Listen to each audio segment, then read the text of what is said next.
आता आपण आज ना झटपट असा गावाकडे होणारा मसाले भात म्हणा किंवा फोडणीचा भात म्हणा, यासाठी जिरे, कढीपत्ता, थोडासा टोमॅटो हे सगळं टाकून आपण असं परतून घेऊया.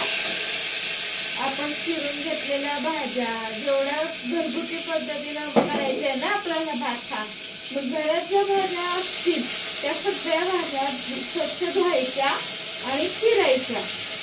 मी तर बटाटा, टोमॅटो, शिमला मिरची हे सगळं धुवून चिरून पुन्हा एकदा सगळं पाण्यात घालून ठेवलं होतं. त्याच्यामध्ये आपण थोडीशी मुगाची डाळ आणि भिजवलेले शेंगदाणे सुद्धा घालणार आहे. भाताला अशी वेगळी अशी टेस्ट येते ना. खिचडी सुद्धा अशी केली आपण मुगाच्या डाळीची वगैरे सगळ्या भाज्या घालून तरी सुद्धा चालते.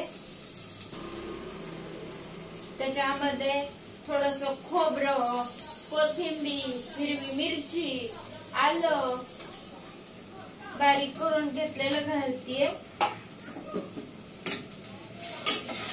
भाज्या 1-2 मिनिट आपण परतून घ्यायच्या.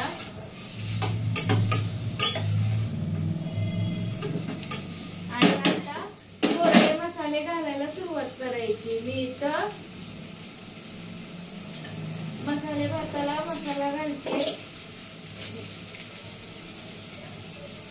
हा मसाला थोडासा, थोडीशी हळद, चवीपुरतं मीठ,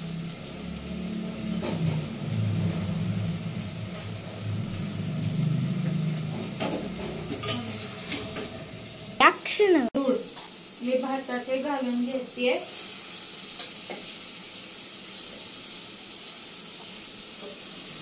आणि इकडे ना मी पाणी गरम करून ठेवलं होतं, ते पाणी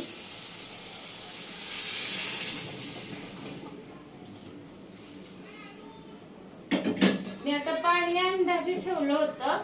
तुम्ही तुमच्या भाताला तांदळाला कसं पाणी लागतं त्याच्यावर सुद्धा तुम्ही हे करू शकता.